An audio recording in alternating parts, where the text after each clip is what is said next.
Short, interesting, funny. Am I talking about a great triple click email or myself? Am I right? Welcome to Triple Click, where we bring the games to you. This week we open up the listener mailbag and answer questions about video game studio budgets, the times when game soundtracks can be too distracting, and then a couple other questions about music. I'm Maddy Myers.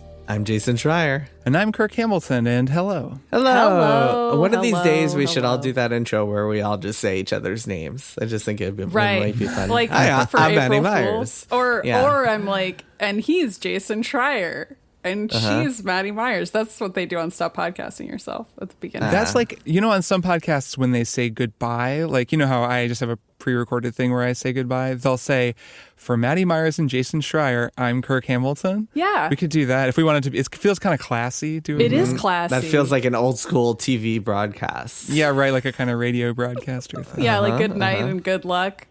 Well... If you like the old-timey radio broadcast vibes of Triple Click every single week, then have you considered becoming a member and supporting our show? And if you were to do that, you would get access to our bonus episodes. But how might you go about it? Well, you'd go to MaximumFun.org/join. That would be how you'd sign up to become a supporter. And once you do, for example, this month, you're going to get what we call a beans cast, where we spill the beans, we spoil something. And in this case, it's Metaphor Refantasio. We all played it. Really long, wonderful RPG. Lots to say about it. That's going to be our bonus episode in the feed this month. But there's a big backlog of other bonus episodes that you can listen to where we spill the beans about Final Fantasy games and Call of Duty. I don't know why those are always the only two I can ever think of. You should go back and read the list sometime. I know. There's a lot of games in there. I'm incapable of doing that. I can only riff off the top of my head. It's a real sad thing that I have this wrong with me. But hey, you listeners, you could go and check out the full list of bonus episodes on the Maximum Fun website, or you could just go on ahead to MaximumFun.org/join, become a member, and find all those bonus episodes yourself. And then you wouldn't need me to tell you what they are. I know it's Metaphor Refantasio this month, though. Yes, that's the important one. And we have some other important business to get to before we get to the rest of our episode today. Isn't that right? Yeah. So last week we did our predictions episode, and we have to make a couple of notes. First, I have a mea culpa, which is that I had said that an Xbox game was never nominated for Game of the Year at the Game Awards. But alas, I missed, and how could I possibly forget Psychonauts 2, which was nominated in 2021, which was 2 years after Xbox bought Double Fine. So that certainly counts as an Xbox game. So I was wrong that it hadn't been nominated. That said, I'm keeping that prediction as is. It's still going to be an Xbox Game Studios game will be nominated for Game of the Year at the Game Awards. And then, Kirk, we got to change one of yours. Yes. So I predicted that I believe it was either one of Jeff Keighley or Conan O'Brien would be in Death Stranding 2. And it turns out it has already been revealed that Conan O'Brien, at least, will be in Death Stranding 2. So we're going to change that prediction to, I don't know, something. We're going to talk it through right now, and we're going to figure out what this prediction should be. Yeah, so we think, if it was just Jeff Keighley, even Jeff Keighley alone is a little bit too obvious. So my suggestion is that we pick like a bunch of celebrities, maybe even based on like who Kojima is tweeting about. And then if even one of them is in the game, you can still win this. So it'll still be pretty easy. Okay. But no Keighley. So we're taking Keighley out. We're taking Keighley out. We're going to pick some celebrities. Okay. The hardest part, actually, of this prediction will be Death Stranding 2 making it out in 2025. That's right.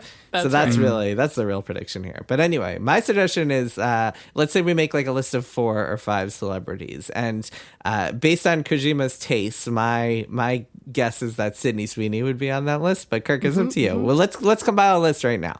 I think Sydney Sweeney should be on it. Sweeney's a good one. Maddy, you got any? I agree with that. I've got a different tack here. Chris Nolan.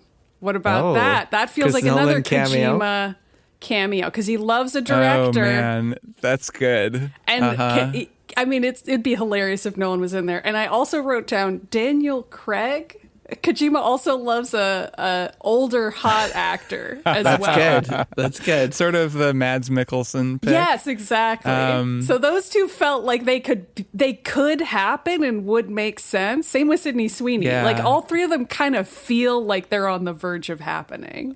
So three others that come to mind for me, just because I know that he is very drawn to fame and to the like kind of hottest actors, are Florence Pugh, Timothée Chalamet, Yes. and Zendaya. Oh my God. Those Yep. three all seem All possible. great ideas. So what if we say, okay, so that's 1, 2, 3, that's 6.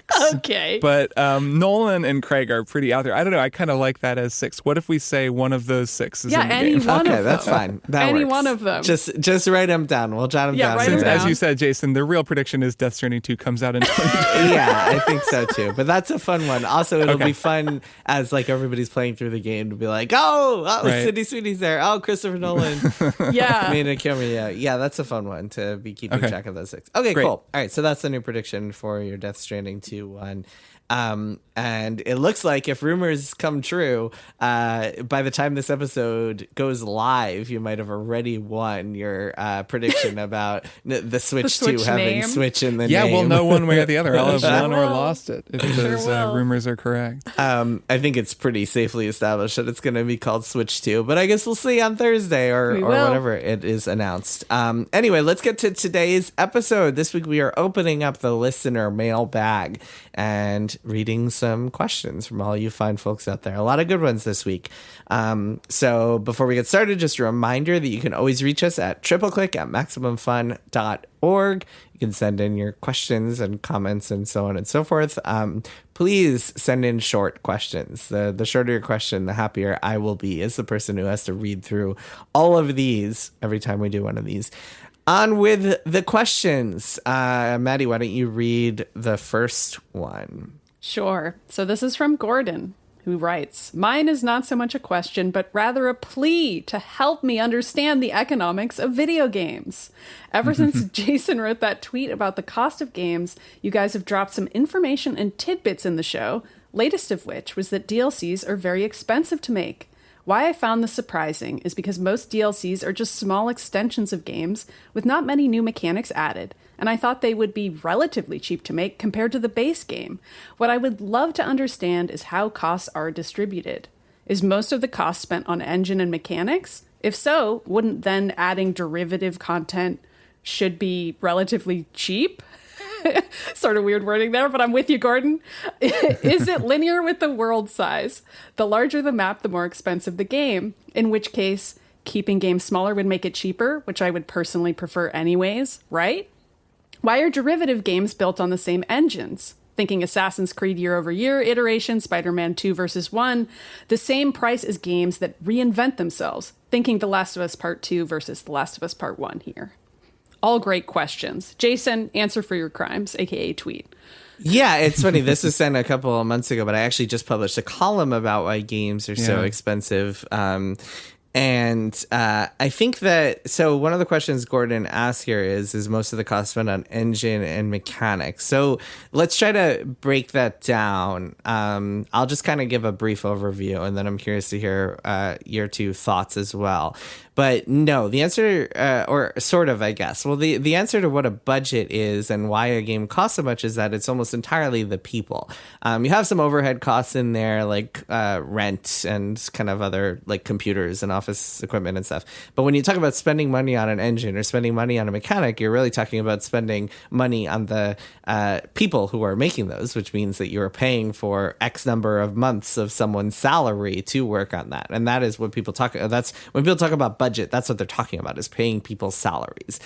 So one useful way to think of like this game costs $400 million might actually be, well, a whole lot of people got paid fair wages to work on this game, which might put things in a little bit of a different perspective than like, holy crap, I can't believe Activision spent $700 million on Call of Duty or whatever. So I won't get into all the math, but I wrote a piece about this, so you can go check that out, about the little bit of the napkin math. My focus of that piece was on the mismanagement that leads to some of these budgets climbing and climbing and climbing.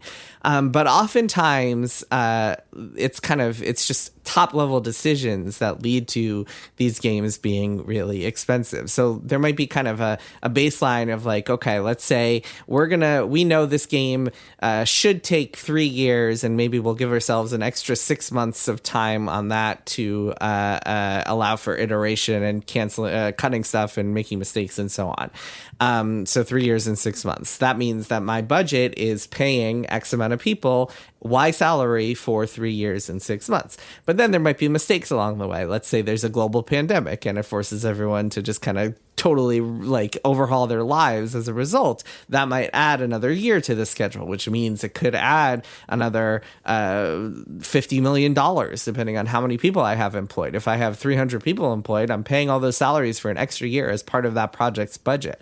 And a lot of times, every single game, I mean, he mentioned some specific games here. It all really, I mean, it can differ so drastically depending on the project, but Spider-Man 1 to Spider-Man 2 might be a good example because I think those numbers are public. And I think, if I remember correctly, Spider-Man 2 cost something like $300 million, whereas Spider-Man 1 costs a lot less, something closer to $100 million. If those numbers are accurate, and you look at that game you look at that kind of evolution from Spider-Man 1 to Spider-Man 2, you might be like, how is that possible? And I think a lot of that is because of the time frame that was involved. The number of people and the time is the answer generally. If there's more people and more time, the budget is going to be a lot more. There could be all sorts of reasons for that. If you look at the kind of the technological aspect, Spider-Man 1, from Spider-Man 1 to Spider-Man 2, it's not a huge kind of graphical upgrade. There might be some stuff here and there, but it looks pretty similar. It's not significantly different. There is a pretty big scope upgrade or scope kind of expansion from Spider-Man 1 to Spider-Man 2. 2 has like 2 new boroughs. It has a much longer campaign. It has 2 playable Spider-Man. So that's a huge expense, all of that, because that's a lot of people that you need to put into that. But also there were likely other issues behind the scenes, maybe kind of visions changing, story changing, things getting cut, things getting overhauled, executive stepping in. Who knows? A lot of that can just add to the expense here, which is just kind of one example. So in general, you can say that like if a game costs X amount, that's because of the people times the time that they spent. And having to throw more people at something or having to spend more time on something can be the result of all sorts of factors. Could be the result of scope, and it could be the result of, in many cases, mismanagement, executives meddling, and I don't know, people deciding, hey, we're a single player studio, but we want to make a game as a service, a multiplayer game as a service this time. And okay, it might take an extra 3 years as we all learn how to make that kind of game, but hey, that's what we're going to do anyway. Or a company saying, hey, we want to use a brand new engine and take years like developing that engine. And then we have all these people who are just sitting around doing nothing because they can't work on the game because that engine and that tool set isn't actually in a stable place where it can be developed on yet. Again, that's where money comes from. That's why these budgets are growing so high, is just because of time times people. Yeah. Hopefully that was a sufficient answer. So are DLCs just expensive because it's like, well, tack on another year to the full budget of all of the people who are already employed? You're assuming you're not laying any of them off. And it's not like it's expensive because you're suddenly having these new considerations, like you're buying new computers for them or new tools or software or something. It's just more salary. Yeah, I mean, I wouldn't say, I don't know if DLC is necessarily like that expensive, but if a DLC takes these days like 2 or 3 years seems more likely. And also it's more likely that, well, look at Elden Ring, right? Like that Shadow of the Erdtree came out 2.5 years after Elden Ring came out. So that's like 2.5 years of development time. You're paying all those salaries for 2.5 years. That could be just as much as like a AAA game was 10 years ago. Like that was a standard development cycle back in the day. So yeah, yeah, I mean, it could be just as expensive because of that. But yes, that is entirely the reason. It is not like people need to. And when people put together budgets, I should be very clear. It's like you have a number that you're working with. And some people just work with estimates, like a common number. Back when I was writing Blood, Sweat, and Pixels, the common number was $10,000 per person per month. These days, it's much higher, especially in expensive cities like LA. It could be closer to $20,000 a person a month. And that includes salary. It includes benefits like healthcare, and includes overhead, including like rent of the studio and other kind of miscellaneous costs. So you're typically working with that kind of estimate for your budget that includes everything. But most of it is salary. Salary and benefits are most of what you're paying for.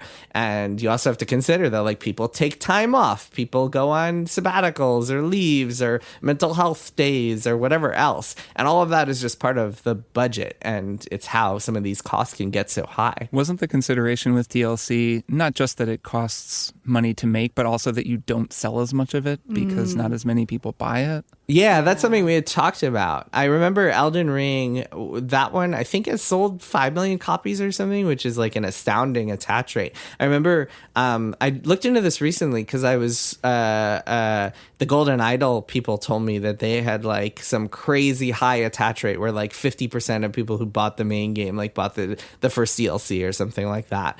And I think that the average is closer to 20 or less percent of people who buy a main game will buy the DLC. And yeah, I think it was 5 million for Shadow of the Erdtree, which itself was a pretty good percent from what I remember. But yeah, Kirk, that's like why so many people, so many companies, we talked about this in the past, why so many companies have switched to like the Miles Morales model of like, we're going to make this a standalone instead of attached to the main game. Mm-hmm. Yeah, I was mostly mentioning that because Gordon didn't mention it in his email. And it seems like when we're talking about the cost of DLCs, that's a big part of the consideration. It's not just how much they cost to make, it's that you don't make as much selling them. Or at least typically you don't. Yeah, which makes sense. Yeah. I mean, even for Elden Ring, you can only play that DLC if you're really far in the game. Like it's pretty unbelievable how well it sold just in light of that.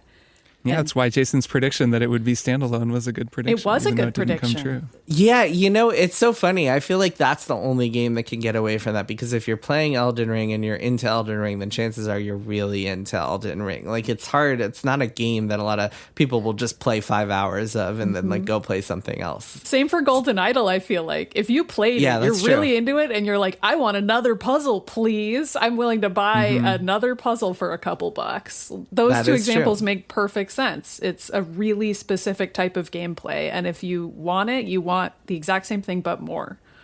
Yeah, and the new one, Rise of the Golden Idol, which came out a couple of months ago, the sequel to the first one, had 4 DLCs announced that are going to come out this year. So yeah, I'm stoked about that. Any other thoughts from you guys before we move on? Made sense to me.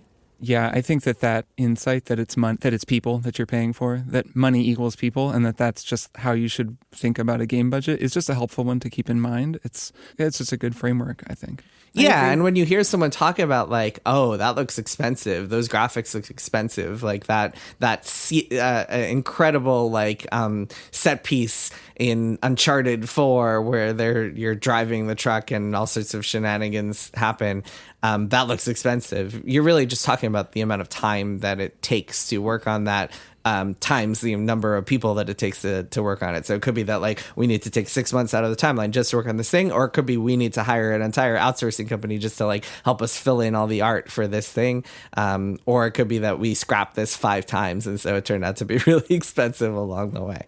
Anyway, let's move on to another question. Kirk, you want to ask this one? Sure. This question comes from Justin, who writes, "Hi all, love the show, and I was very happy last week to learn to learn from the show that Rise of the Golden Idol had actually just come out without my knowledge.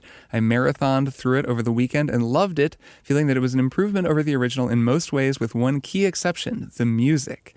I adored the music of the first game, composed by Kyle Misko, and felt that it really helped me lock into the game's vibe. Rise's music, with a new composer, Paul Alexander, is fine, but it is much more ambient, with no tracks that stood out to me while I was playing. I got to wondering, however, if it might have been a deliberate choice choice by the creators to have music that stands out less so as not to distract the player while they're completing the puzzles. There were definitely times in Case of the Golden Idol, the first game, when I switched off the audio to concentrate better, and I don't think I ever did that in Rise. All that is to ask, do you think that music in puzzle games can be too good or maybe too interesting?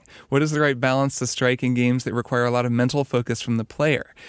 Is Return of the Obra Dinn, which had a banger soundtrack but lets the music fade out while you're getting into deep thinking mode, is that the gold standard as always? I'd love to hear your thoughts. This is a great question. That's an unfair comparison because in Golden Idol, you're always in the same mode. You're not kind of moving back and forth between mentalities the way you are in Obra Dinn. But man, Obra Dinn's soundtrack is so good. Mm-hmm. Yeah, I have a lot of thoughts on this, actually. I think Justin's onto something when he says that in some ways the music in Rise of the Golden Idol works better. I definitely found it less remarkable than Misko's music in Case of the Golden Idol. There's a couple of tracks, we talked about this back when the game came out. There's a couple of tracks that are just super crazy. That like sea shanty fiddle one where it's like microtonally like moving through this just like total nightmare soundscape. It's really, really cool. It definitely pulled me out of the game sometimes because I was like, what is happening? Yeah. But also it was such a strong vibe that it was like a big part of the game's identity, and I didn't quite feel that from Rise, though I do really like Rise of the Golden Idol's music. I was going through the soundtrack looking for examples to maybe play behind us while we're talking, and that game also has really cool music, but it takes a very different approach. Bing! Kirk here as I'm editing the episode. I'm going to explain, in the conversation with Jason and Maddy about some thoughts about these two soundtracks, but I wanted to give a couple of examples going in. So first of all, this is Crowning Celebration, one of the most memorable tracks by Kyle Misko from Case of the Golden Idol. It kind of starts here, but then eventually it kind of develops in some very strange harmonic and tonal directions. Like it becomes kind of microtonal in some pretty disorienting ways.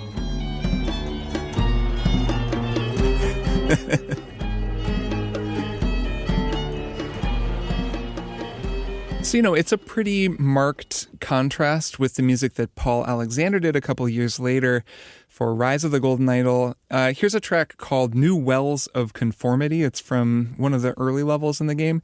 And they're not all this dramatic in terms of the contrast between the very beginning and the rest of the track, but it's a good example of the kind of contour that I'll talk about in a second. So check it out. Here's how it starts.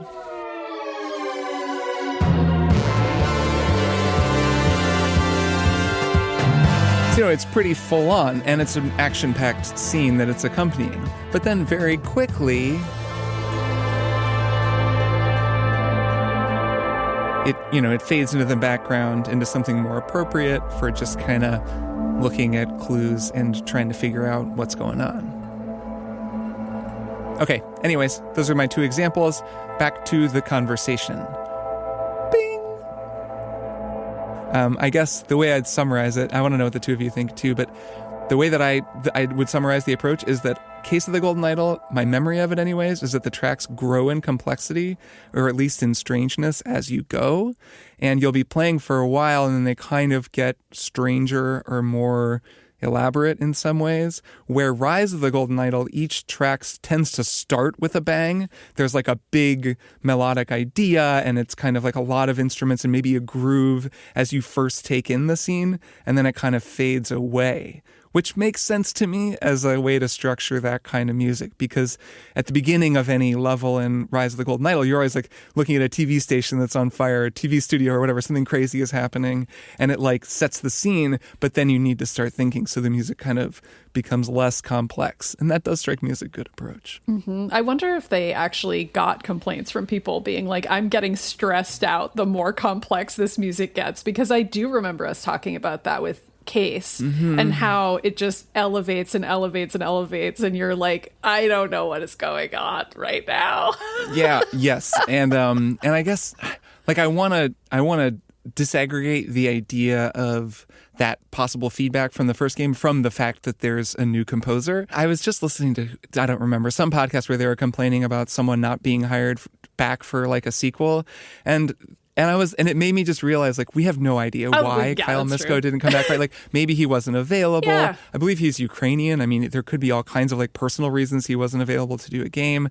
Like, it could be so many things. True. So rather than, I guess, like, I don't really know why they made those decisions. And I would imagine he's a skilled musician. If they had given him that direction, he could have done that. Absolutely. Like anyone who's worked on a project like this, like they'll give you feedback and be like, hey, can you actually make it so it starts big and then gets smaller? Right. And I think that I would imagine maybe that they made that change or made that decision in the sequel for that reason.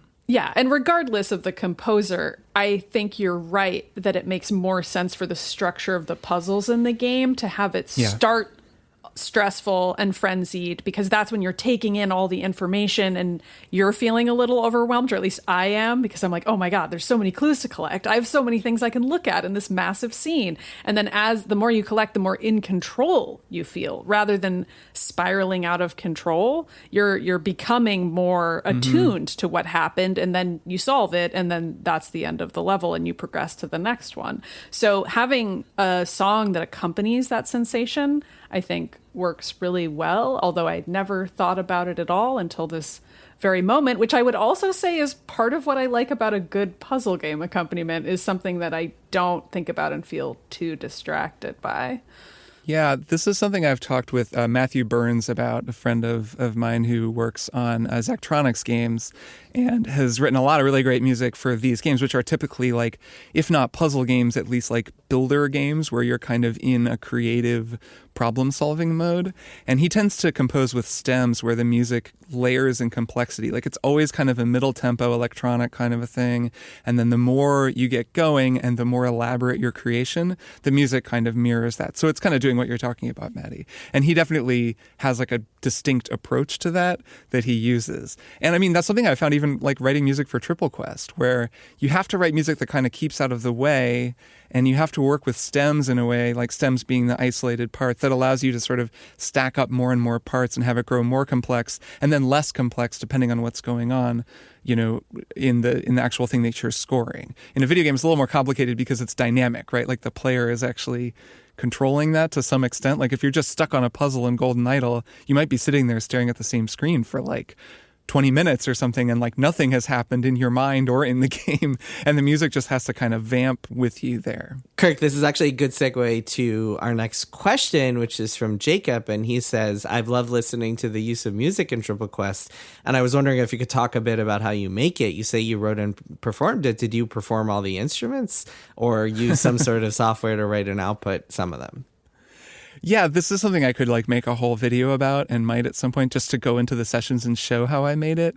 I think Jacob is a little bit like, he's hearing me say, oh yeah, I made all the music. And as a musician himself, I think he said in this email that he's working on music for his own D&D, his friend's campaign. He was like, wait a minute, you did all of that? Because there's like an orchestra and there's all these different instruments. And like, no, I didn't like play cello and violin for this. I used a lot of samples. So it's like, I performed it in the way that a sort of modern composer performs music, and used a lot of modern tools that are very interesting to make this the soundtrack for the show, which, was like 5 hours long and required something like 4.5 hours of music, which is a ludicrous amount of music to compose without some of the tools that I used. I mean, it was a ludicrous amount of work, even with those tools. It took me weeks to make it, but it wouldn't have even been possible if I hadn't been either repeating a lot more music or using some of the techniques and the tools that I had access to. So it's kind of a mix of live instruments. There are some acoustic instruments like the penny whistle, some acoustic guitar, flute, some electric guitar. Like there are instruments that I just played, like I just recorded the part, especially for like a really important part of the, when like, I don't know, a certain character, I guess I won't say her name, a certain character is giving a kind of like impassioned speech. Like I like played that stuff in myself. There's like a sampled violin solo that I like wrote and played on the piano. And there's a piano part that I like played on the piano. Or there's a whole groove that I recorded on the acoustic guitar. However, a lot of the grooves and a lot of the string parts were done using software instruments that can you can create your own like, it's almost like an arpeggiator on a synth, but it's more like a sampled string section. So you really easily can get like there's a Native Instruments plugin called Action Strings that if you just like press a button in G, it'll just go like dun dun da da da da da da da dun dun da da da da da da dun like that. And so you're kind of just, you got that to work with. And then it's up to you as the musician, like as the composer, to layer on top of that and turn it into something a little bit more remarkable. Sometimes I didn't even need to, because we're talking, people are listening to us in the middle of a fight, they're hearing the dice rolls. That's what is like drawing their attention. And the music can just be dun dun dun dun dun dun dun dun, dun, dun underneath that. Like, that's fine. Other times I would like layer my own parts that I'd maybe play on the keyboard, or like add something on top to like add a layer to it. It's a really weird process. I learned a lot while I was making it. And like I said, this could be like a way longer answer with a bunch of examples, because there's like a whole spectrum from like barely doing anything to doing everything by hand. And then all the places in between are actually where it gets really interesting. Like, it gave me a new perspective into what it is even to be a composer in the year 2024, 2025, like in this modern age. Like, there are tools that make it so easy to do some things, but then you have to kind of use your training and your musicianship in other ways. Like, it's not as simple as just, I don't know, telling the AI, write me some combat music. Like, I suppose you could do that, but that's not really like, I don't think that would get you as good of a result as doing what I did, which was like this weird mix of doing things by hand and doing things with automation and doing things with like pre-recorded stuff and like just layering a bunch of different instruments. So it was a really cool process. And in some ways... So when are you doing the strong songs on Triple Quest is the question. Yeah, I don't want to do that, but I might. It would need to be a video. I think it'd be easier to show it to people. I might if I have time. I just have a lot of other things to do. But anyways, I think to reassure Jacob that it wasn't like I'm not in the studio with like all these instruments recording everything by myself. There are tools. If you look at like native instruments, Complete 14 or 15, there's a ton of instruments in there. Action strings is a big one.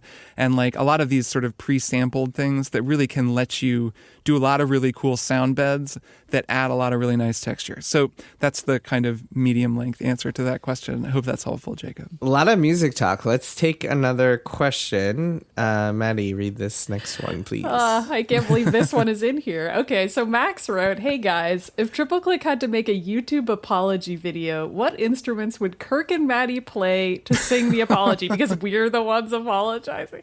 Anyway, Max continues, would you guys collab or create separate songs? I have so many questions about this question. So first of all, I thought YouTube apologies were just like a dude like sighing and looking at the camera and being like, so. Oh, you don't know the joke this is based on. No, I do I'm not. so jealous of you for not knowing. There is a woman. Looking up, what is her name? Colleen something, I want to say. She made a ukulele song and it's very long. And she said her apology to that. Polygon actually covered it at the Colleen time. Ballinger, Yep. a.k.a. Miranda Sings is her name. Yeah. Okay, I do not want to know a single word more about her. I'm sorry, Jason, but you're about to learn. You don't need to know any more, really, beyond what we just said. So this is... Has this become a genre of like YouTube apologies by song? Okay. Well, okay, I don't that's think all I anyone wanna else know. has done it in seriousness other than Right. this one person. Okay, it's all just who was parodying roundly this woman. mocked afterwards.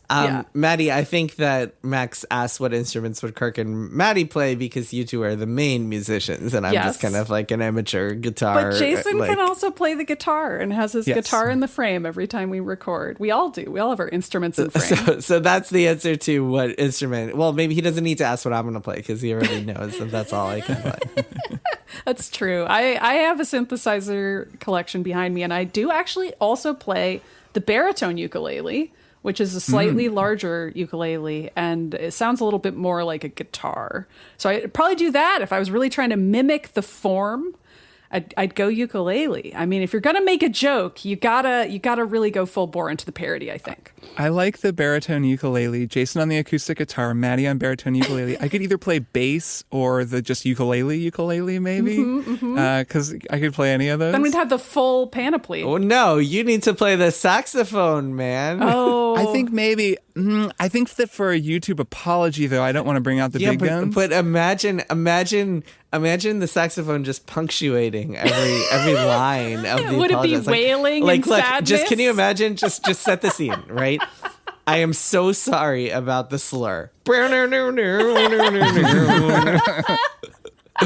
So what I'm picturing, I had ukulele, baritone, ukulele, acoustic guitar, and then the solo played on just a saxophone mouthpiece, which would be, I think, a more appropriately horrible sound for the entire cursed nature of the undertaking that we're describing.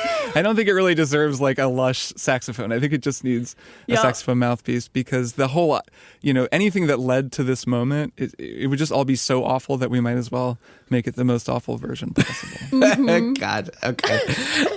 Next time we have to apologize. We'll just keep this in mind. Next question, Kirk. This is from Willie. Willie says, what modern video games would you recommend to older people, let's say 65 plus, who have never played a modern video game before and are newly curious about the medium?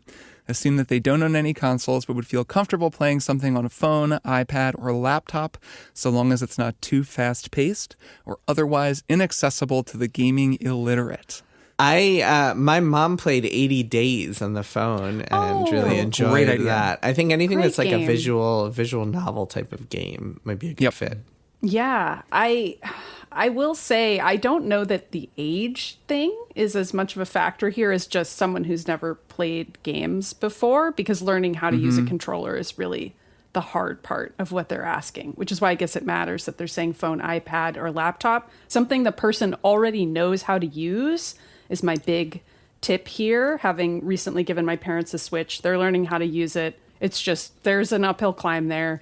And with my wife, it was the same deal. She learned how to game during COVID, but there was like a climb where she was learning how to use a controller. That's the hard part of that. That's so fun that you gave your parents a Switch. That's so cool. I did. But also, they both like playing games. I've played Rock Band with my dad and Super Smash Brothers, and I've played stuff with both of them in the past. So it's not like they're totally gaming illiterate. My mom loves Pac-Man. She's going to be embarrassed that I'm saying this on the show. No, she's going to call you and be like, I can't believe you didn't get us a Switch too. Like, we wanted to play at 60 frames a second. I'm going to hear about all of this on our weekly phone call. But I will say, I really think it's achievable. And if the person wants to learn, you can learn at any age. And really, my recommendation is if they already know how to use the device in question, then just think about what appeals to them. Like Jason said, if the person likes reading, then they'll probably like something like 80 Days. Or if they're like my dad likes playing the guitar. So playing Rock Band wasn't that much of a stretch. Obviously, he doesn't know how to use a plastic guitar, but he learned. And then we had fun conversations about how different those two things feel. And if they like being a competitive person, then they might like Pac-Man, like my mom does, for example. I mean, you just have to think about what they like and then cater the recommendation to them, and everything else doesn't matter. That's what I would say. Yeah, that's all good advice. 80 Days really is a good pick. Maybe Balatro, like maybe something like that on phones. For sure, It's using a kind of established literacy of poker, which most people know, and also kind of feels like playing solitaire. But then you start getting into it. That game strikes me as a really good one to introduce people to the mechanics of a kind of run-based, game where you build an engine and try to get as far as you can, just because most people already know how a deck of cards works, and how poker works. Although, poker hands can be a barrier for entry for some people, at least. Yeah, maybe. I mean, there'll be barriers, for anybody, but like if for the right person, that could be good. Yep. And actually, I think that the game that's going to be your one more thing, Jason, might be a good recommendation for some people who aren't super gaming literate. So maybe we'll put a pin in that one. A little bit of a tease. All right, let's get to the next question. This is from Chris. Chris says, I was super hyped after watching the trailer for Intergalactic during the Game Awards. That's the new game from Naughty Dog. But when I went back and searched for the trailer on YouTube, I was caught by surprise by the overwhelming negative deluge of reactions and comments from the capital G gamers that seem to be obsessed with fighting a culture war at every possible opportunity. I tried to write it off as a loud minority of opinion, but then I thought about how Trump just won re-election with a majority. Worth pausing and noting here, a majority of all three of us were like, wait, hold on. Yes, the voting populace, not a majority of the country. Anyway, Chris goes on, I hesitated to write this message as I don't want to give any oxygen to this toxicity, but it left me wondering, how do you engage with the broader gaming audience without getting disillusioned by the level of discourse on display. It's so easy, right? I was thinking about this a lot, actually. I've been thinking about it because, like, this might be a little bit depressing, but I also was kind of, like, writing some of the stuff off over the last year as a loud minority, the Mark Kern crew of the world, and the Trump election, and then also the kind of like this sea change we're seeing and how people are talking about certain cultural elements has got me thinking, oh, is it really a minority, this kind of anti-woke crowd? Then again, if you're like, there's kind of a spectrum here, and there's people who might be like, well, wokeism has gone too far. But if the entire backlash here is just based on a black woman with a shaved head being a protagonist of a hero, then you're just straight up racism. You're not kind of like someone who feels like culture is shifting too far. So there is a spectrum there. I also, to bring some positive spin on this whole thing, I was thinking about The West Wing, of all things, a problematic show for many reasons. But one thing that I think it captures really interesting, accurately for the time and in an interesting way, is that there's this one episode where there's this guy and he's a Republican talking about voting against gay marriage. And it turns out he's gay. And one of the conclusions he makes about why he's going in this direction is because he doesn't feel like the country is ready for to accept gay people. And of course, I think 15, 20 years after that, things would change drastically. And we're now at a point where I don't really think, other than kind of fringes, I don't really think gay marriage or being gay is really up for debate anymore. Now we've kind of moved to transgender issues being this kind of big hot topic and cultural button to push. And I think that looking back at that, it does feel like sometimes it just takes a while for the cultural discourse to shift. And sometimes along the way, you have these kind of the pendulum swings back in the other direction, where it's oh, people suddenly feel like it's too radical. Now we're going back in the other direction. But that's kind of speaking more broadly. I think it's objectively true to say that any backlash against a game starring a black woman with a shaved head is just straight up racism and poison and definitely not worth giving oxygen. But it's depressing to think that there might be a lot of people who think that way. Yeah, for sure. I mean, we've definitely talked about the pendulum swing on the show before, and that's something that comforts me, because I know we've all been doing this long enough that I feel like we've seen some pendulum swings in our industry, and that's part of why I feel confident saying this is that. I don't know how far it's going to go in a direction that I hate, but I've seen it before, and I also know that when I was growing up, there were so few games with any content that was even close to this. And then we kind of saw more of it getting added, and then a backlash to it, and then more of it getting added, and then backlash to it. But to kind of answer Chris's question, which is what do you do about this? How do you deal with this? I think about this all the time because of my job.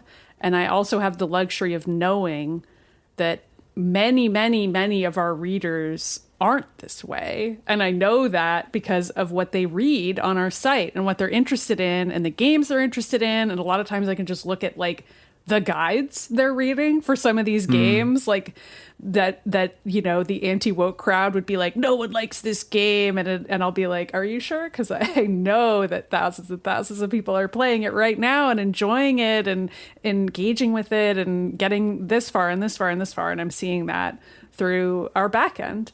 And so I have that kind of positive reinforcement every day, so I can kind of pass on that message to the listeners who don't get that every day of their lives, of seeing that kind of baseline sense of normalcy. And it is true, thinking about the Trump election depresses me, because I think about how many people in our country are really disengaged from politics. And that's another topic, I guess. But I think that probably reflects many people who don't write YouTube comments and who aren't engaging and maybe don't think this way, but just aren't voicing what they do think. And we just don't hear from those people. The majority of people aren't writing comments at all. And that's what I have to remember. They're just reading it, and then they're moving on with their lives. Yes, I think I don't have a ton to add to that, especially Maddy. I think that's really well put, that, YouTube comments do reflect a minority only because it reflects YouTube commenters. And that is not a group of people that you have to engage with. I certainly don't. And, I don't think that puts me out of touch with the mainstream or anything. It's just that's just not a great place for thoughtful reactions to games. And then something that I said back when we were talking about the Game Awards that I'll just reiterate is that pre-release discourse is among the worst kind of video game discourse. Like, the worst conversations you can have, even with well-meaning and intelligent people, are the conversations that you have about games that aren't out yet, that were just announced.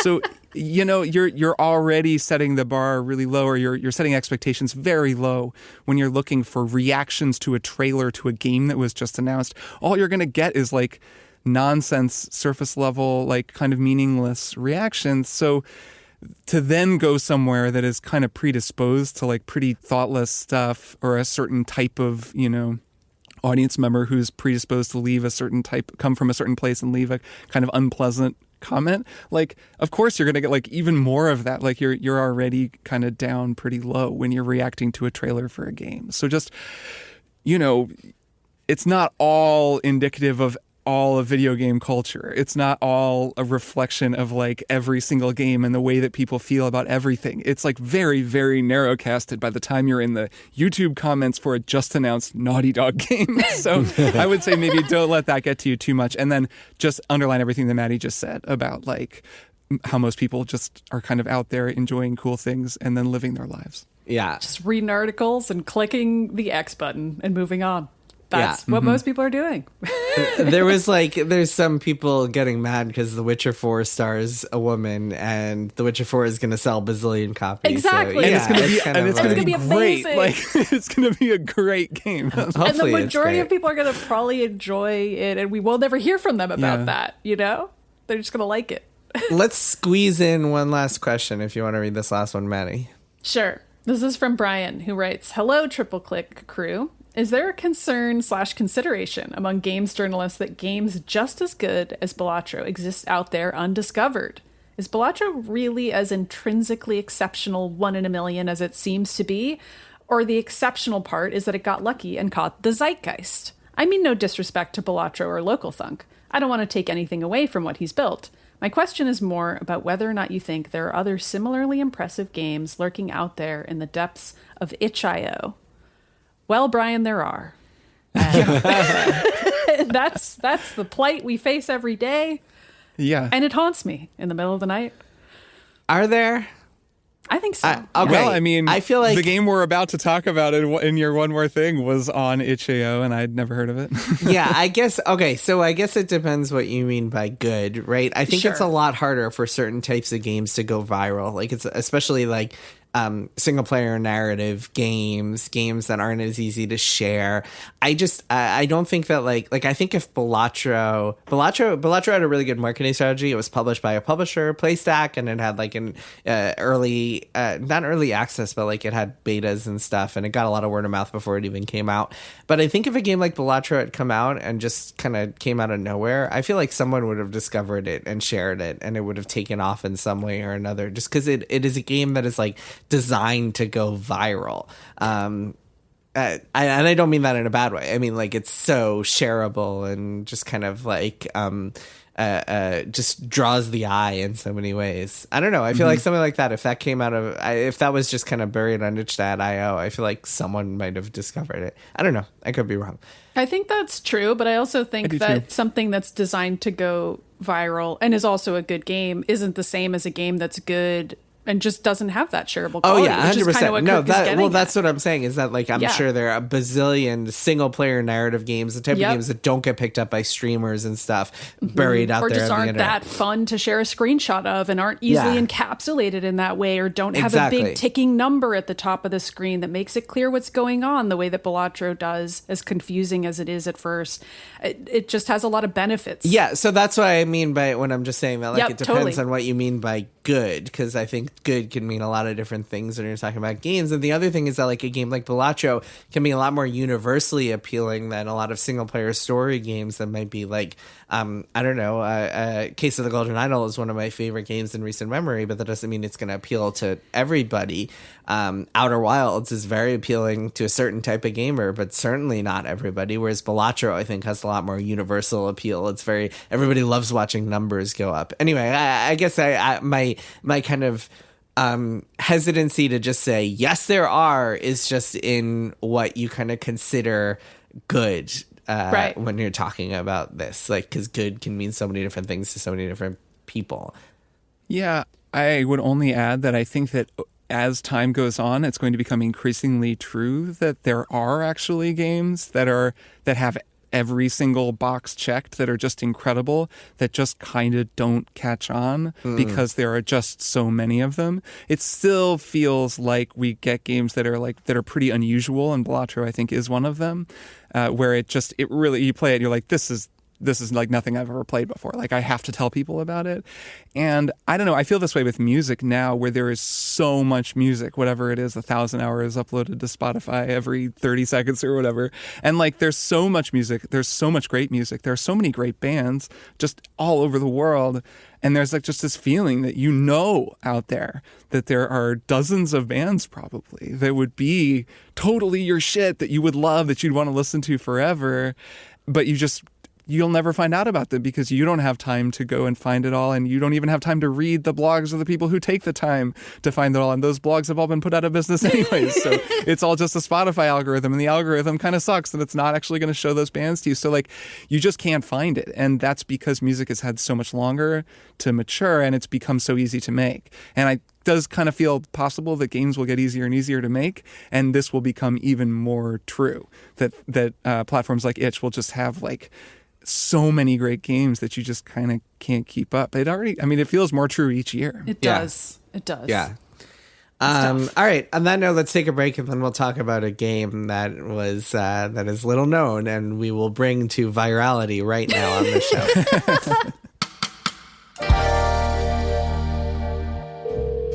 Hello? Hannah? Yeah. It's Clint McElroy. Hi, Hannah Wren. Oh my God, hello. I don't know if you know who I am. I do. I love The Adventure Zone. It is probably my favorite D&D podcast. You've been a faithful member of Maximum Fun since March of 2019, and this is them rewarding you as our Maximum Fun Member of the Month. It's awesome. I love it. So what made you decide to become a member of Max Fun? You know, it was so long ago. I'm not sure what the exact moment where I decided was. I think I've kept it up intentionally because a lot of those different podcasts have been there for me when I felt really alone and sad and just needed something to laugh at. Oh, well, that's Hannah. Thank you so much. Thanks for being a member. Thanks for being a Taz fan. Thanks for all the nice things you had to say about me specifically, and I guess my kids, I guess indirectly. If you're a Max Fun member, you can become the next Max Fun member of the month. Support us at MaximumFun.org/join. Jackie Cation, hi, and welcome to the MaximumFun.org podcast, the Jackie and Laurie Show, where we talk about stand-up comedy and how much we love it and how much it enrages us. We have a lot of experience and a lot of stories and a lot of time on our hands. So check us out. It's 1 hour a week, and we drop it every Wednesday on MaximumFun.org. And we are back. Kirk, go first. Nice. So I want to talk with you about your One More Thing. So I will just recommend a show really quick that I really enjoyed a lot more than I thought I would. And that's Black Doves on Netflix, which is a new British crime caper starring Keira Knightley and Ben Whishaw, and also Sarah Lancashire, who I know from the show Julia, about Julia Child, but who is apparently just like an award-winning star of everything in England forever and is amazing. So this is a show, it's kind of like The Americans meets Slow Horses, and a little bit like Guy Ritchie, a little bit The Gentleman. It stars Keira Knightley as this undercover spy working for a private spy organization, not actually for MI6 or the government.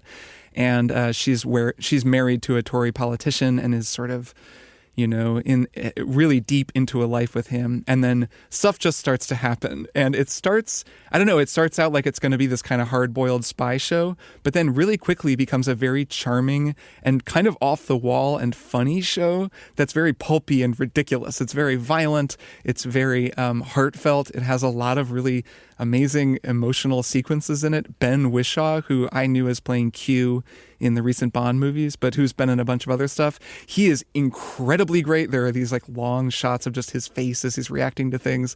So anyways, I really just a very quick recommendation of this show. I watched it with Emily's parents when they were in town. I thought it'd just be a kind of forgettable spy thriller like some of the other ones that I've watched recently. No, it is fantastic. Like the third episode was one of the best episodes of TV I've seen in a long time. So just a real recommendation for a surprising show that I really loved called Black Doves that is on Netflix. Maddy, your one more thing. All right. So for Hanukkah, I got Dina a Steam Deck because I'm amazing. And Wow. what I'm Good going to gift. recommend to everybody is a little thing called Steam Family Sharing. Now, maybe people already know about this, but on the off chance that you don't, you got to hook up your family with this. So obviously I've accrued, I don't know how many Steam games. I don't want to talk about it. Too many. But a lot. There's a lot in there. And Dina can play all of them for free because I've just added her very, very easily. They've even made it easier than it used to be in the past. They've upgraded it now. It's very simple to add somebody to your account now. She can just install all of them on her Steam Deck for free and try them. We can't play them at the same time. That's the only consideration. But most of these I haven't touched ever or in years. But you can both be logged in at the same time. Yes, So you can be playing different games at the same time. Yes, and both be playing different games on essentially my account. I mean, it doesn't matter. They're her games now. It's incredible. So yeah, Steam Family Sharing. If you didn't know, you could be giving all of your Steam games to anyone. So yeah, check it out. Steam games. You can just give them to your friends for free. That's a fun one more thing. Okay, we're going to talk about this, a game that I think two of us have played. Maddy, you have not started it yet, correct? Not yet, but I'm excited to hear more. Yeah, we're about to convince you. Okay, so It's good. I marathoned this game last week. I'm obsessed with it. I can't wait to talk about it more. It's called The Roottrees Are Dead. And a little bit of history is that this game came out for free on itch.io. Interesting, given our last conversation. In 2023, I believe. And that version, that free version, it was the whole game, but it had AI art, which I think turned off a few people. And it was free. It was kind of like an amateur, like a side project for this guy who made it. I believe, let me just... Jeremy Johnston. Jeremy Johnston is his name. Yes, Jeremy Johnston. It was a side project for this guy, Jeremy Johnston. I believe he works in games. And so it got some steam, it got some traction. And so he decided to do a remade version and sell it on Steam. And the remade version includes human art, so no more AI art, so you don't have to feel like weird about purchasing it. And it also includes a whole new kind of sequel or DLC, whatever you want to call it, a whole new section of the game to complete. Now let me talk about this game and why I love it so much. Yeah. How does it work? Tell us how it works. So The Roottrees are Dead. It's very heavily inspired by Return of the Obra Dinn, one of my favorite games of all time. It's that kind of crossed with Her Story or like The Operator or any of these other kind of like desktop computer-based games where you have a web interface and you're typing things in. Because the majority of this game, instead of kind of looking at tableaus, looking at scenes, looking at footage or stuff like that, you are looking things up online. So the premise is it starts off by telling you that the Roottrees are dead, that this family of people, 5 of them, have died. And it turns out they're part of this insanely rich and popular corporation called the Roottree Candy Company that has all sorts of offshoots and has a ton of money. And then you, the player, are visited by this person, this shadowy person who doesn't reveal their identity, but says to you, hey, I need you to figure out the entire family tree of the Roottrees so we can make sure all the money goes to the right places, and you will be like rewarded mightily if you do so. You will get a generous reward if you do so. So then you are given this family tree, and it has a whole bunch of question marks that you have to go and fill it out. And sort of like Obra Dinn, you have to use your logic deduction and just piece everything together yourself, and the game will kind of tell you every 4 entries or so, it goes up over time. But at least at first, every 4 entries, it'll tell you if you got it right, just like Return of the Obra Dinn was. And so you get that endorphin rush of being like, oh, got this right. A huge part of the rhythm of the game, by the way. Yes, just it's phenomenal. Like that was something I'd forgotten about Obra Dinn, that you get,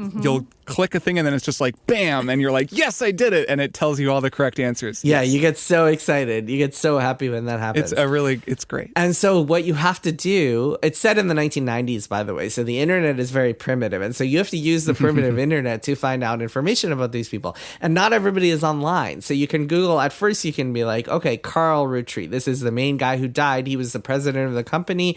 I can look up his name. And then once you start doing that, you might find all these different kind of like branches of information that might lead you down rabbit holes that tell you all about other people in the family. So at first you learn about Carl and you learn about his daughters who just died, but then you're going to start learning about their cousins and how they're connected and their parents, and you start to piece together this entire family tree, which is 5 generations long and very wide because there are like 60 people in it. And there are all sorts of kind of like clues that you'll find along the way. You'll find pictures, you'll find diaries, you'll find conspiracy theory web pages that take you down all sorts of wild journeys and rabbit holes. And you have to piece together, like sometimes making really tough and really challenging logical leaps. You have to be like, oh, okay, well, I know these 2 people are cousins. Maybe they would fit over here on this part of the tree. Okay, I know this person was photographs of this person. Oh, I know this person is actually using this name, but it's not their real name. Also, because it's all one family, they use a lot of names over and over again, and the game jokes about that and kind of references that. But like, there are a lot of people. It feels like Elden Ring. With Yeah, the boss names. A lot of people Ring, where you're Elias. like, are you kidding? Why did they name their kids this? Yep.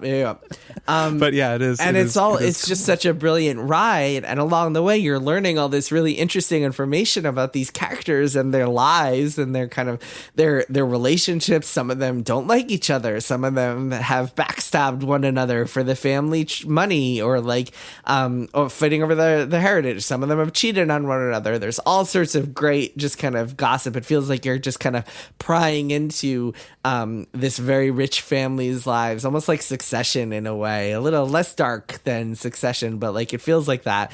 And you're just getting it's just so fun to deduce it all. If you're into Metroidvanias, if you're into games like Obra Dinn or Golden Idol, which I know a lot of our listeners are, you must play this. I waited until now to talk about it. I played it last week, but I wanted to wait till now because it is out on Steam right now. It came out on Wednesday of this week, January 15th. So it is out right now.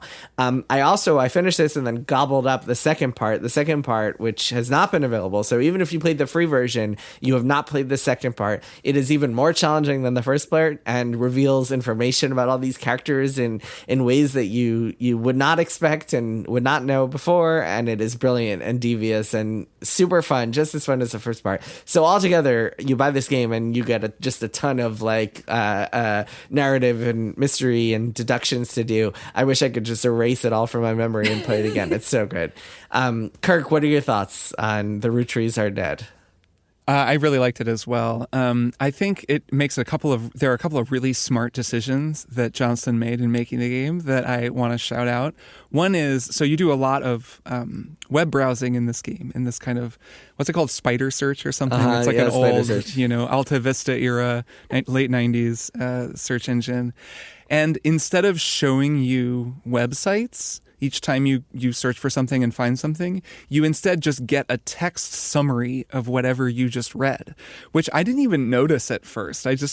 It was so seamless, it just kind of made sense to me. And then I realized, like, oh, there isn't a ton of web design and art and stuff that he had to do to make all of this, like, because there's a ton of information on the in-game internet. Instead, it'll just say, you read this site and kind of skim through it. It says some stuff about the candy company, and then it mentions this and this and this, and then he published a book called this. And then you're like, oh, okay, cool, well, that might be useful. And then you can kind of just select the text and right-click it, and you can just search for that text immediately, or you can copy it and like paste it into the periodical search or whatever. Like it makes it so that the information comes to you in a much more condensed fashion, which is really helpful because you're sorting through so much information.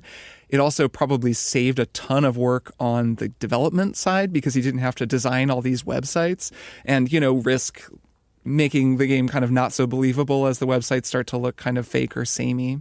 And also, it allows his voice to come through just in funny ways. I won't spoil any of them, but there are just some really funny jokes where you'll search for something and it'll just come up and he'll just sort of talk to you for a minute, like the game developer.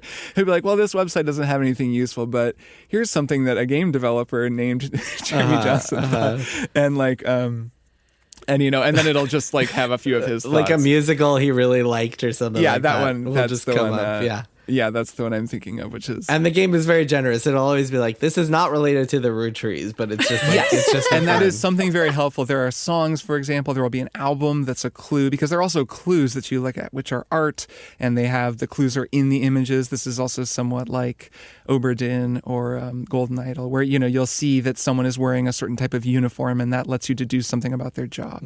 But then also, there will be like lyrics and recordings of the songs, and it will say, the lyrics of the song contain no clues. So you're not sitting there like performing, Kremlinology on the third verse of like the disco song that one of the cousins wrote, which is just sort of nice. Like it helps you direct your attention in the right place. Great disco song. Hilarious. Oh, the folk song is hilarious also. Yeah, the songs are pretty good. I'm curious how they made the songs. That a lot of the music in the game is just sort of musicians who are signed up to like Fiverr, or there are a couple of these sites where you can just like, as a musician, be like, I play saxophone and I'll just like make you a jazz tune for $100. And then it's like that kind of music, which is essentially stock music. Like it doesn't have a lot of cohesion or personality. And at first I was like, this doesn't have like the personality of an Obra Dinn where Lucas Pope like composed those tracks, or like we were talking about with the Golden Idol games, where it's like they got a composer to write this really distinct stuff. But at the same time,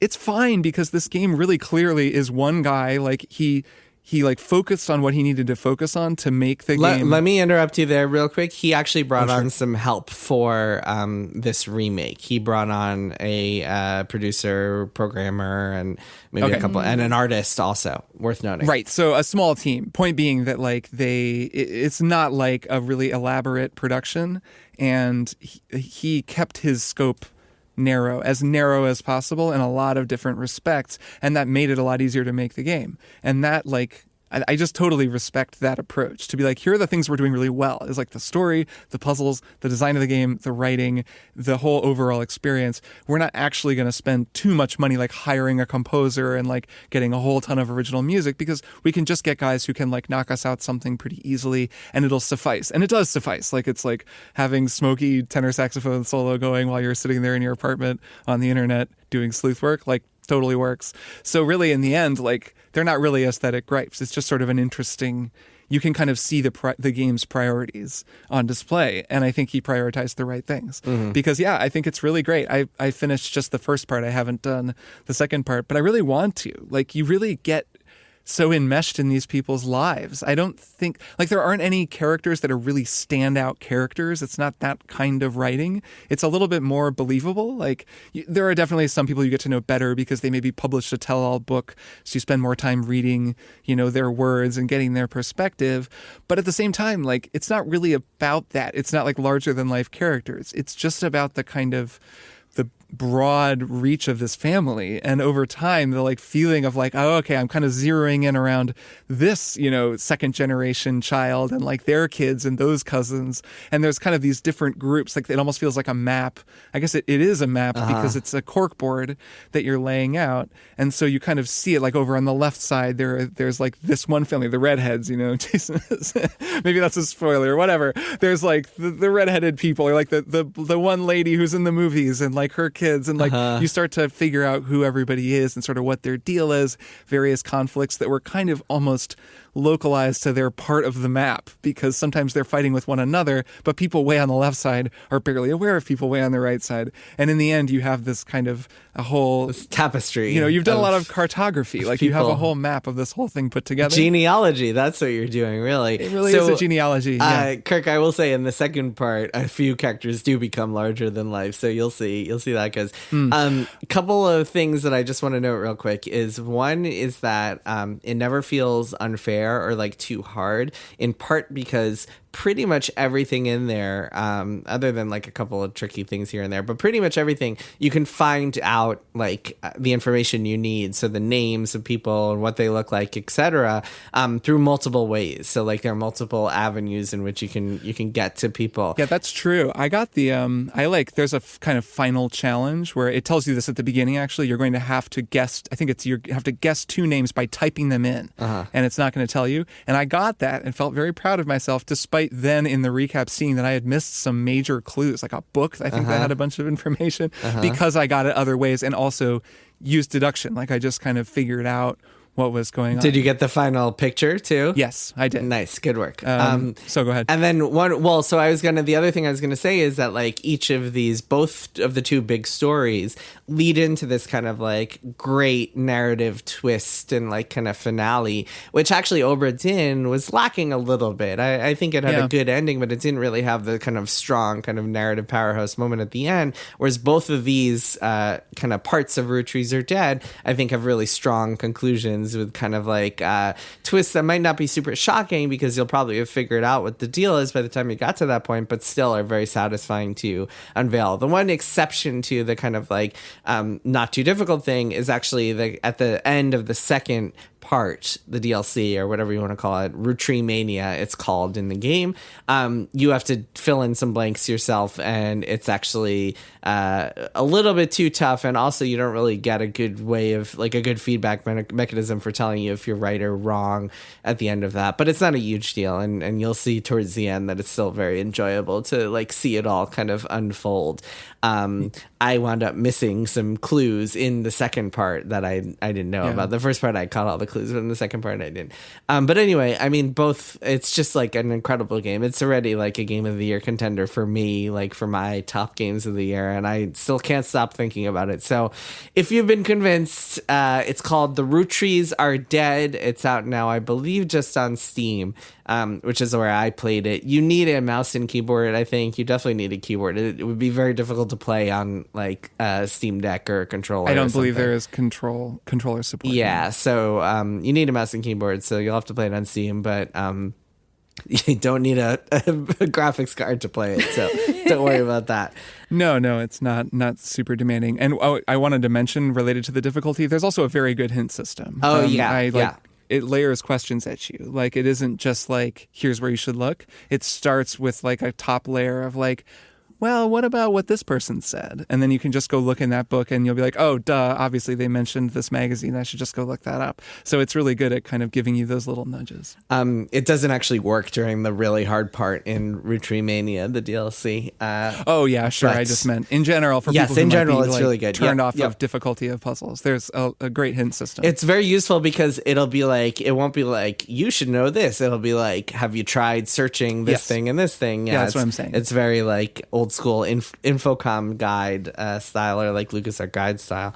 So that's The Roottrees Are Dead. Go check it out. And that's it for this week's episode. Kirk, Maddy, next time we see each other, I think the Switch 2 will have been announced. So that's Fingers very crossed. exciting times. It's very exciting. Rumors suggest we will be living in the world of Switch 2 next time we see each other. Well, I'll see you both then. Bye. Triple Click is produced by Jason Schreier, Maddy Myers, and me, Kirk Hamilton. I edit and mix the show and also wrote our theme music. Our show art is by Tom DJ. Some of the games and products we talked about on this episode may have been sent to us for free for review consideration. You can find a link to our ethics policy in the show notes. Triple Click is a proud member of the Maximum Fun Podcast Network, and if you like our show, we hope you'll consider supporting us by becoming a member at MaximumFun.org/join. Find us on Twitter at TripleClickPod, send email to tripleclick@MaximumFun.org, and find a link to our Discord in the show notes.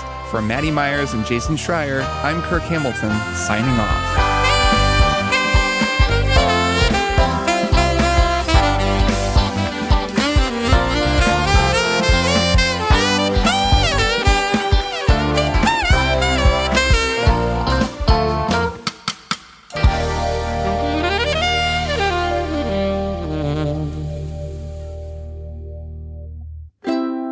Maximum Fun, a worker-owned network of artist-owned shows. Supported directly by you.